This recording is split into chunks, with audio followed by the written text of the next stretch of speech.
Hello again and welcome. Thank you for tuning in. My name is Sylvie and you're listening to the Vacant Lot Podcast. This is a podcast where I like to relive and recap some of the best moments from one of my favorite cartoon series growing up, Hey Arnold. Extra, extra, hot off the press! Arnold doesn't bathe anymore! Read all about it! Normally, I like to get right into things and talk about the topic for the appropriate episode. However, this time I'm going to do things a little bit differently. There's been so much new news on Hey Arnold since my last podcast, I figured I would do the news portion of the podcast first and then get into this week's topic. So, as I said, there's a lot of things that have gone on since my last podcast. I actually was interviewed by another podcast, a podcast done by Mr. Michael Larkin. He's one of the hosts of the S&M Show Podcast Network. So we did a kind of a casual conversation on Hey Arnold and some other 90s geeky topic. And I believe the episode is episode 11 of the Shooting the Breeze series that he does. So yeah, I did the podcast a few weeks ago and it's pretty long. I'm not sure if he had edited it, but we did talk quite in length about a lot of things, both Hey Arnold and otherwise. So if you'd like to listen to it, it's on SoundCloud. You have to go through Michael Larkin's S&M Show Podcast Network, but it's episode 11 of the Shooting the Breeze series. There's a screen cap from the Hey Arnold episode, The Vacant Lot. So that's how you'll know it's the episode where he interviews me. So I encourage you to give it a listen. I will definitely put a link of the interview on my website. Okay, some other things I wanted to talk about in the world of Hey Arnold news. So there was an interview that was done by Craig Bartlett sometime in October. This was around the time of the show's 20th anniversary. And I spoke briefly about it in a previous podcast. It's a podcast conducted by Arun Mehta. He interviewed Craig Bartlett sometime in October of 2016. And I talked briefly about how Craig Bartlett had revealed that Lila would not be in the Jungle movie. Well, as it turns out, there was actually a few more tidbits related to the Jungle movie within the podcast. One of the biggest things revealed in the interview with Craig Bartlett was that the official trailer for the Jungle movie will be released at the San Diego Comic-Con in 2017. That's the annual big comic book and sci-fi superhero culture convention that goes on annually. That's the annual comic book, sci-fi, superhero convention that takes place in California annually, usually in the summertime. Last year, we were treated to the first glimpses of the Jungle movie via concept art for the characters Arnold, Gerald, Helga, and Phoebe. And we haven't really gotten a heck of a lot since, but it has been revealed in the Craig Bartlett interview that an official trailer will be released during Comic-Con. So that's something to look forward to. We'll finally get our first real glimpse at what's going to entail for the Jungle movie. He also went on to say if the Jungle movie succeeds, the series Hey Arnold may be greenlit for a 6th season where the characters are in the 6th grade. If it doesn't succeed to Nickelodeon standards, then it may just come out as a comic book series. But to me, that's honestly win-win. Of course, we'd obviously prefer to have the show back on TV, back on Nickelodeon as an animated series. But if it continues its life as a comic book, that's really not such a bad thing. I'd like to bring up the show Sonic Sat-Am, or the Saturday morning Sonic the Hedgehog that came out in the 90s. They used to show it on ABC. It was actually one of my favorite Saturday morning cartoons when I was a kid. I was heartbroken when that show got canceled. It only lasted for about 2 seasons, but I really enjoyed it when it initially came out. I also enjoyed Adventures of Sonic the Hedgehog, the more zanier version, but there's something really special about the more serious, brooding version that came out on ABC. So yes, the show only lasted 2 seasons. However, the show continued on in comic book form. And to this date, the series is still going on. This is way back in 1992, mind you. So even though the animated version of Sonic Sat-Am only lasted for probably no more than 2 years, the comic book version has gone on for well over 2 decades. That is definitely something to be lauded. And if we don't get Hey Arnold in animated form, it's really not a bad thing. Who knows? We might have another Sonic Sat-Am with the Hey Arnold comic. So I think both scenarios lead to a good outcome.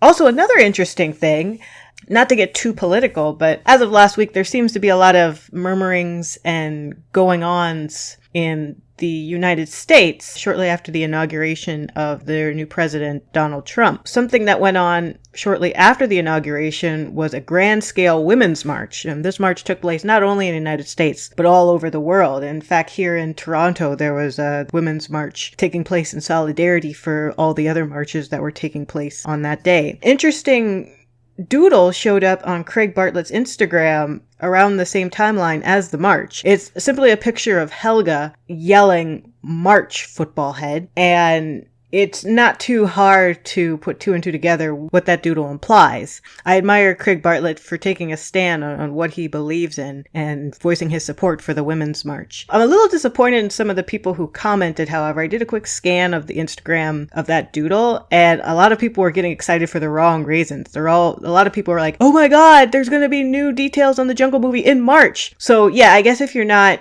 in tune with the political climate right now, your mind would automatically go to not the action of marching, but to the actual month of March, and thinking it has to do with Hey Arnold, because the doodle did involve the character Helga. But unless I'm wrong, I'm going to assume this was Craig Bartlett's way of showing his support for the Women's March. The last thing I want to talk about, and probably the biggest thing of all, also last week, Craig Bartlett revealed some official storyboard art for the Jungle movie. This is important in the sense that it wasn't like the previous storyboard art that he had shown in months past. He did one of the boarding house, a day and night version of the boarding house, which I talked about in length. He also did one of a scene that takes place in a boat, I guess in a cabin in a boat. In both of those pictures, there are no characters. It's just background scenes. What makes this one significant is that it's the first storyboard art we've seen where we actually get to see the characters kind of interacting or, doing something. So the scene is basically Arnold sitting in the center and talking to a group of kids, some in his class, some probably not, and they're all hovered around as he's speaking. What he's speaking about, we don't know. It's not even exactly certain where he's talking. I was really trying to look at the background. I could only assume maybe it's somewhere in the school, or I don't know, perhaps in his house, or maybe on his front porch. It's hard to say, but it's a group of kids and Arnold's in the middle. It's interesting because you get to see the Stoop Kid, who we know for certain is going to be in the movie, and I believe they actually got Danny Cooksey back, so he is going to have a speaking role in the Jungle movie. So Stoop Kid's there. Someone even pointed out that there's even Torvald. He's in the background, but there's most definitely Torvald sitting in the back in the shot. So I totally forgot about Torvald. He's a character from season 1 and also from season 2. He was really only in a few episodes, but it would be a pleasant surprise if he has a significant role in the Jungle movie. And also the thing that caught a lot of the fans' attentions the most was the character Helga. Now, when the concept art was originally released in last year's Comic-Con, the Comic-Con of 2016, a lot of people noted that Helga's design, while it retained most of its original aesthetic, there were a few notable differences. One, her dress no longer had the pink band across her waist. It's a little farther down towards the hem of the skirt. Another thing was just how her figure was drawn. She was kind of doing a weird sort of stance and holding old Betsy out for all to see. But she's kind of almost, not so much hunched, but she was kind of in a position where it looked like a lot of people had initially pointed out, well, wait, did Helga get older, so to speak? So that was kind of left out in the ether until the storyboard out came out last week, in which case she's sitting normally. In fact, she's almost has her back upright. And yeah, it's most definitely apparent that Helga has, at some point between the 5th season of Hey Arnold and the Jungle movie, Helga's finally hit puberty. And so a lot of people kind of went DEFCON 5 on, I think on the Hey Arnold fan page regarding that, because, well, I guess if the characters are only aged by a little, she's only, 10? I think they only aged them by 1 year. But yes, so Helga has most definitely hit puberty, and it's very apparent how they've drawn the character now. Again, I find it fascinating the things that fans grab onto whenever there's new news announced. As I've mentioned before, when the news broke that Hey Arnold was coming back, there were tons upon tons of articles, not on Hey Arnold, but on the voice of Arnold, Lane Torrent, and how much of an attractive man he had become. There was also another article that came out a few months later where people were analyzing a scene in the Arnold's Thanksgiving, and were remarking how inappropriate it was. I won't get into details of why they thought it was inappropriate, but it's just fascinating to see the things that people glom onto, because I grew up with the show as a kid, and for the life of me, I had never, a lot of these thoughts hadn't crossed my mind at all regarding what a lot of people see when they watch the show now. And so now we have the thing where Helga has hit puberty, and that's apparently a big deal. I don't know. I guess that's better than the prior two. At least it has something to do with Hey Arnold, but you know, there's always going to be some people with their minds in the gutter. One of the last things I'll touch upon is once the storyboard art was released, once they revealed a follow-up image of a single still of Stoop Kid, the question arose, what type of animation style would they use for the Jungle movie? As you all know, the original Hey Arnold series was done in traditional frame-by-frame animation. I think during the lull period when there was no Hey Arnold, or when there were no new episodes of Hey Arnold, the idea was touched upon by some fan artist that maybe it would be a good idea to do the show in CGI, which I never thought was a good idea personally, mainly because of the main character Arnold. I think Arnold would be atrociously difficult to translate in 3 dimensions. It just would not translate. In fact, part of the argument is because Arnold originally started as a claymation short by Craig Bartlett. So his head was specifically designed in that sort of 2-dimensional kind of flat perspective because he wanted a character that you could recognize in a silhouette. Like you'd know him immediately just by looking at a shadow of him. So he was always designed with the intent of him being in 2 dimensions. So I never really glommed onto the idea of him being in CGI. I've seen a few very brief attempts at it on DeviantArt, but I think for obvious reasons, I think once the artist tried to do a CGI version of Arnold, they probably promptly gave up. And then there was a lot of talk of, will the Jungle movie be in Flash animation? I think the majority of fans would prefer that the show is done by traditional frame-by-frame animation. That said, it's not out of the realm of possibility that they would do the movie in Flash animation. Because number one, it is a television movie, so it's not going to have the same budget as a movie that was intended for the big screen. As such, Flash animation would obviously be cheaper to do as opposed to the traditional frame by frame. So I think the concern is just the quality of it. Someone remarked on the Facebook fan page, well, what does Flash animation really look like? And the only thing I could think of is bouncy. That's the best way I can describe Flash animation. You could tell something is Flash, no matter how good the animation is, it's a bit bouncy. And depending on the quality of the Flash animation, it could be alright, or it could be very off-putting. The immediate thoughts I have to mind for Flash animation is the show Mucha Lucha on WB, or the Canadian animated show Jacob Tutu. Another example, which is an example of Flash animation done very well, is My Little Pony. Yes, it's Flash animated, but you could definitely tell the care and the heart put into making the series. So if it turns out that the Jungle movie is Flash animated, it might not necessarily be a bad thing, especially if they're putting the same type of care in it. That said, if it's going to be like the later seasons of Johnny Test, then it's just going to be something we'll have to deal with. It won't be ideal, but hey, the best we can do is support it no matter which style they do the animation in, because if the movie is successful, then we will get the 6th season and hopefully it'll be back to traditional frame by frame. We all need to have the mindset of High School Musical. We need those High School Musical numbers, people. But last thing I'll say regarding that is Flash animation wouldn't be so bad. I mean, there's quite a few examples of animation done with Flash. One of the best examples I could think of is, I'm going to butcher his name, but the Filipino artist Neo Slashot. And Neo Slashot did a lot of animation shortly after Hey Arnold was off the air. And it was limited animation, given the availability of animation software at the time. But it looked good.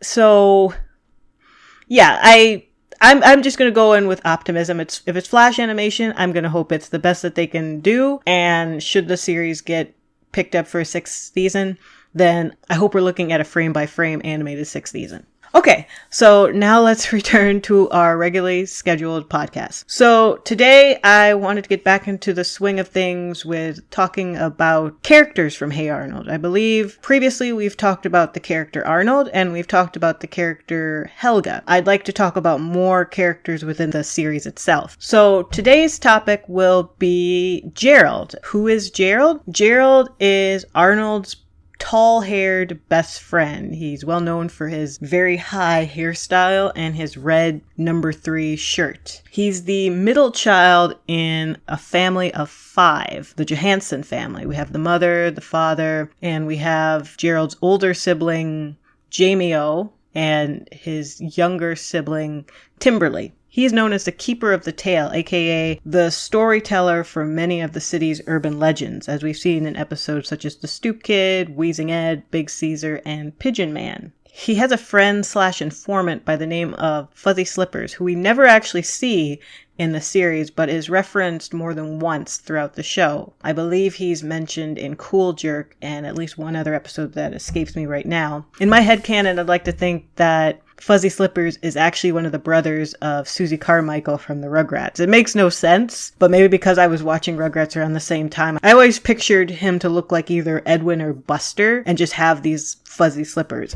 I'm really crossing my fingers for a Fuzzy Slippers appearance finally in the Jungle movie, and it's also my prediction that Jamil W. Smith, the original voice of Gerald, was brought back specifically to voice Fuzzy Slippers. I have no evidence for this. That's just my prediction, and I would be elated if it was true. So Gerald is depicted as a streetwise, clever, enterprising kind of character. One of his shortfalls, however, is that he's very prideful. He's not a character that really likes to ask for help, and if he's met with a dilemma or a crisis, he'd rather quit or drop out of whatever he's doing as opposed to soldiering ahead and facing embarrassment. It's usually up to Arnold to convince him otherwise or to give him the courage to do the right thing. Gerald's usually the realist to Arnold's optimism. In many episodes, he snaps at Arnold and says, "Why do you always think on the bright side of things?" Or he just reasons with Arnold that things aren't always so bright and rosy. We see this in the episode Runaway Float, where after Arnold's disappointed in not getting his float to be in the parade,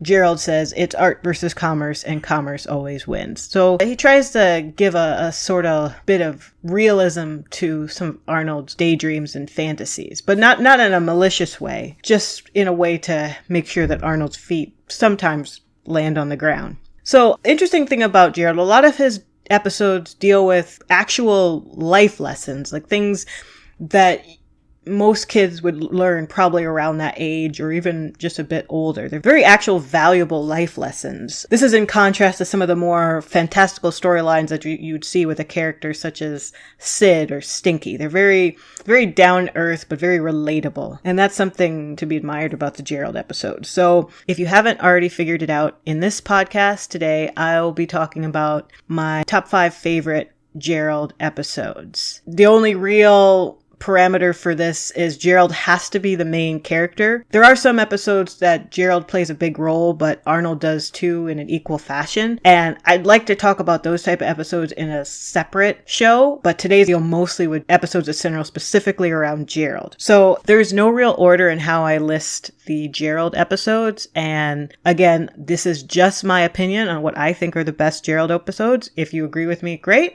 If not, please don't crucify me. I'm just a fan. Okay, so the first episode I'd like to talk about is the season 4 episode, Jamie-O in Love. As I'd mentioned before, Jamie-O is Gerald's annoying older brother. Jamie-O's usually shown as just the typical older brother. He terrorizes his little brother Gerald. He picks on him. He will occasionally practice his wrestling moves on the unsuspecting Gerald and give him half Nelsons or noogies or the like. So the episode starts with Jamie-O doing the typical big brother activities of terrorizing Gerald's life, but then he suddenly becomes very docile and happy and very accommodating towards Gerald and Arnold. Gerald wants to get to the bottom of this, so he follows Jamie-O around only to realize that Jamie-O is meeting a girl for a date, in which case he realizes that Jamie-O has indeed fallen in love with a girl named Charisse. So while Jamie-O's in love with Charisse, he's doing all these nice things, and he's very nice towards Gerald and Arnold. He's taking them out for ice cream. He's treating them to souffles and cherry pies. He's going to take them to some show called Gladiators on Ice. And for a while, things are really cool for the two boys, up until they're eating at a diner and they overhear Charisse bad-mouthing Jamie O and how much she's going to milk him for all he's worth. Arnold initially says that he should probably let Jamie O find out, but Gerald says, no, I'm going to take advantage of this. He's always terrorizing me. I'm not going to let a good thing go to waste. So they go along with it a bit more until Gerald comes home one day, only to find Jamie-O having a nervous breakdown over burning one of Charisse's socks. So finally he feels guilty about letting Jamie-O ride on this high for a woman who doesn't really particularly like him, and he proceeds to tell Jamie-O the truth on how Charisse actually is. So I find this episode very interesting because it's one of the rare episodes where it's Gerald that takes the higher ground over Arnold. Yes, at the very beginning when they find out that Charisse is not genuine, Arnold briefly suggests, maybe we should let Jamie-O know, and Gerald declines. But when things hit a fever pitch and Gerald contemplates telling Jamie-O, Arnold's actually the one who's hesitant. He's like, well, can we just wait a little while longer, maybe after Gladiators on Ice, which I find very surprising. At first I thought maybe Arnold was using reverse psychology on him, but it actually seemed towards the end that Arnold really wanted to take advantage of a good thing for a while. So it's nice to see Gerald standing up for his brother. Usually Gerald's portrayed as a bit of a self-serving individual. If he can get his, then he doesn't really care what happens to the other guy, but it's nice to see that he's actually looking out for his big brother. And honestly, I think overall, while Gerald won't admit it, I think he actually does look up to his brother Jamie-O. Again, referring back to the concept art for the Jungle movie, we can tell that while Gerald still has the high top fade, it has a bit of a more distinct design. The hair's a bit shorter, and it's also at an angle, not unlike his brother Jamie-O. So I think there's a bit of admiration there. He does look up to him, even though he doesn't outwardly admit it. So the next episode I want to talk about is the season 2 episode, The High Life. In this episode, Gerald's fed up with being broke, so he convinces his dad to sign a contract so that he can make money selling wacko watches. Initially, Gerald's doing great. He's a magnificent salesman, and he's able to sell the wacko watches without any sort of trouble. And he makes a little money off of it as well. Unfortunately, once he spends the money, he realizes that the watches he sells are actually too good, in the sense that when he tries to go and make more money, he's actually saturated the market and everyone already has the wacko watch. But he's still receiving shipments for the wacko watches, which is the ultimate intent of the wacko watches sales scheme. Mr. Wacko targets unsuspecting children to sell the watches until they get over their heads and the parents have to bail them out. So Gerald's stuck with all these watches and no way to sell them. So he has to muster up all of his sales acumen in order to finally load off the watches once and for all. So again, this is another good episode with a life lesson. It teaches Gerald the value of $1. When the episode starts, he's admiring these roller skates that he really wants to buy, and that was the ultimate reason why he signed up to sell the wacko watches in the first place. But when the episode comes to a close, we realize Gerald never actually gets the roller skates. He runs out of money at the end of the episode. So it shows that, yeah, it's great to make money, but it's important to make sure not to get over your head, and if something looks too good to be true, then it probably is. One of the things I like the most about this episode is the scene where Gerald shows off his newfound wealth at the local arcade. He ends up playing 3 arcade games at once. He's essentially dancing before Dance Dance Revolution was a thing. It's always been a cool scene showcasing Gerald. The next episode I want to talk about is season 2's episode, Gerald Moves Out. So in this episode, Gerald is fed up living with the rest of the family. He's tired of Jamie-O's Half Nelsons and Timberly's destructive nature. He's tired of his mom ordering him to do chores and his dad lecturing him about the electricity bill. So he decides that he's going to move in at Sunset Arms, the boarding house. Grandpa and Gerald's mom decide to play along, and Gerald's allowed to live in the boarding house with Arnold. By that I mean Gerald has his own room within the boarding house. At first things are fun, and he enjoys his independence, but not too long after he moves in, he realizes that not all the rooms are as nice as Arnold's room in the attic, and the boarders aren't exactly accommodating to his new lifestyle. They don't let him cut in line for the bathroom, and they expect him to do his own laundry, and God forbid you leave the lint in the dryer. Mr. Wynn will come after you. Young man, I have a problem with you. It's lint. You're lint. You're not following the rules. I'm sorry, Mr. Wynn. I'll remember next time. You better. I can't clean up after you. I'm not your mother. I like this episode because I sympathize with Gerald. It is fun to live on your own. There's definitely a thrill of independence to live separate from your family, but it could also be frustrating to have to share bathroom or kitchen time or fight other tenants for the use of the laundry, especially if there's limited washers and dryers. I get that. It's another episode where Gerald does the right thing without much feedback from Arnold. And by that, I think it's because if you watch the episode, you could tell Arnold is less than sympathetic with Gerald's plight. And you can't really blame Arnold in this situation. I mean, you have Gerald complaining about how awful it is to live with his two parents and his brother and sister. Meanwhile, Arnold lives with his grandparents in the boarding house. He's an only child and his parents are missing. So it's hard really for Arnold to feel bad for Gerald, and you actually get a bit of annoyance from him the few times Gerald complains to him. Gerald is left to sort out the issue on his own. He has to swallow his pride and admit that he misses being home. So it's another good episode that shows, sometimes you might think something's a good idea and you realize it's a mistake, but if you made the decision to do something, sometimes it's best to swallow your pride and just cut your losses. And it's a great episode showing that kind of life lesson. The next episode I want to talk about is Season 2's Gerald's Secret. So before I get into what this episode's about, I'd like to say this episode always kind of bugged me for a particular reason. It's heavily implied throughout the entire series of Hey Arnold that Gerald has a crush on one Phoebe Heyerdahl. So it's never outwardly admitted in the show, but there's constant clues, at least one in every season. Heck, even the episode I just previously talked about, The High Life, when Gerald dreams about living on his own, there's a picture of Phoebe featured prominently in the shot. And there's a lot of little moments within the show where Gerald and Phoebe are just kind of looking at each other. Nothing is said, but there's long shots of them just smiling and looking at each other. So once again, it's never actually explicitly declared that Gerald and Phoebe like each other, but it's heavily implied, which is what draws my annoyance with Gerald's Secret. The episode starts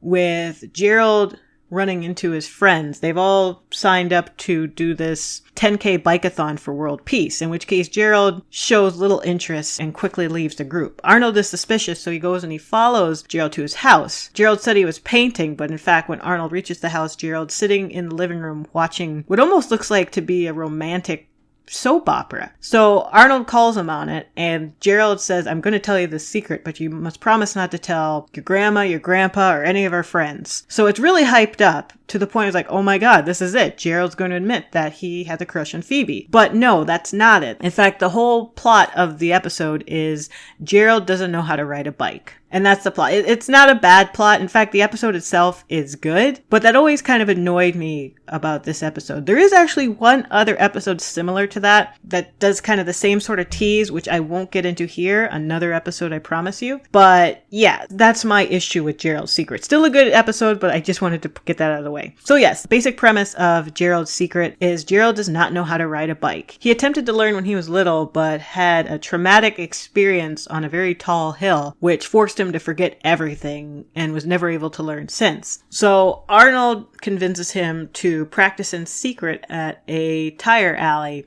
in order to get better. Of course, Harold finds out and blabs to everyone, in which case, to save face, Arnold tells the group that Gerald will be in the bike-a-thon. So that forces Gerald to learn in 2 days before the actual bike-a-thon event. So aside for the little annoying problem I have with this episode, objectively, it's a good episode. It's one of those episodes, again, we find out something about Gerald that we didn't know in the past, and they don't really allude to it, but I guess if you look back to the prior episodes before Gerald's Secret, it becomes apparent that you never actually see him on a bike. Many times you'll see him on a skateboard, or again in the High Life, he's admiring rollerblades. So he is mobile, but up until that point, he's never actually ridden on a bike. So it's good character development for Gerald. We get to see a little bit of Gerald's pridefulness again shortly after his secret is revealed and he must practice to learn how to ride a bike. He does snap at Arnold, even though Arnold is trying to help him, and he blames Arnold for the humiliation he feels he'll have if he doesn't do the bike-a-thon. That said, again, because Gerald has so much pride, he'd rather just suck it up and learn how to ride a bike than not show up. So in the end, he does eventually learn how to ride a bike, and he tests that skill the day of the 10K bike-a-thon. One of the things I really like about this episode is that scene where they actually do the bike-a-thon. The music's really energetic and gets your heart pumping, and you don't really know how it's going to turn out. It's definitely one of the greatest Gerald moments. And the last episode I would like to talk about is season 3's Gerald's Tonsils. So in Gerald's Tonsils, Gerald has a solo in the spring concert. He has to sing the song Moonlight Bay with the class, but he gets his own part to sing. However, when Gerald contracts tonsillitis and has to get his tonsils removed, he's forced to deal with his changing voice. This is the episode that addresses the reality that the actor for Gerald, Jamil W. Smith, he had hit puberty and his voice had gotten deeper. So I'm so happy with the series. Instead of getting rid of his character and replacing him with a younger character, they decided to keep Jamil on and just digitally alter his voice for the remaining seasons. There's a very similar episode. It's actually called Cinco de Twister on another Nicktoon series, Rocket Power, and the character Twister also has his voice change. However, unlike Gerald's Tonsils, the actor that did the voice for Twister was promptly replaced, I think, by the following season. So I'm happy with the show that they decided to keep Jamil, because obviously he can't do the voice for the Jungle movie, but during the original run of the series, his voice, like Francesca Marie Smith's for Helga, his voice was irreplaceable. So I think the raspiness of his voice is exaggerated for this episode in particular. It's never as low and raspy as it is in Gerald's Tonsils. However, it does sound different after this episode than, say, an episode from season 1 or season 2. There's also some nice scenes with the late Lou Rawls. Lou Rawls did the voice for Harvey the mailman in the show. And it's a nice touch to have Harvey be the one to talk to Gerald and convince him to stay in the spring concert. Lou Rawls has done quite a bit of voice work in the 90s. I think the one that I remember the most is he did a revised version of the Bare Necessities for the 90s Disney Channel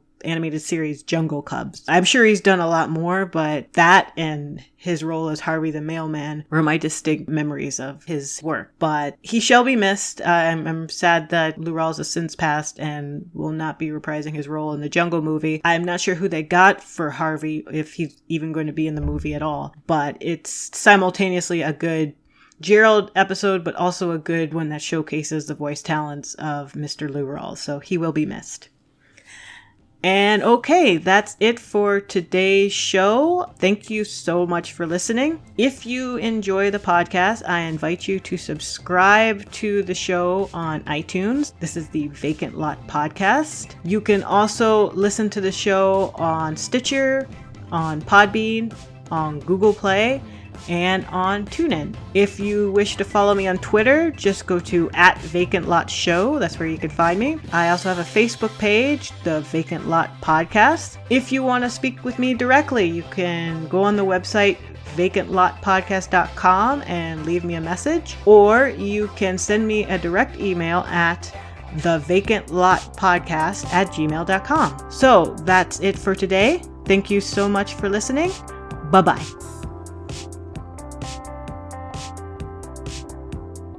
The song you are listening to is Sweatari by the band Escalate. Be sure to download their album The Pop Machine on iTunes.